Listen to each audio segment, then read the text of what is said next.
Hello friends, in this video I will show you how to add a custom font to your WordPress website. So search this plugin custom fonts.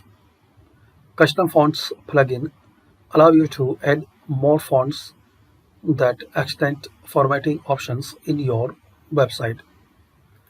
So very simple and basic way guys, just install and activate and use it this plugin to add your own font in your WordPress.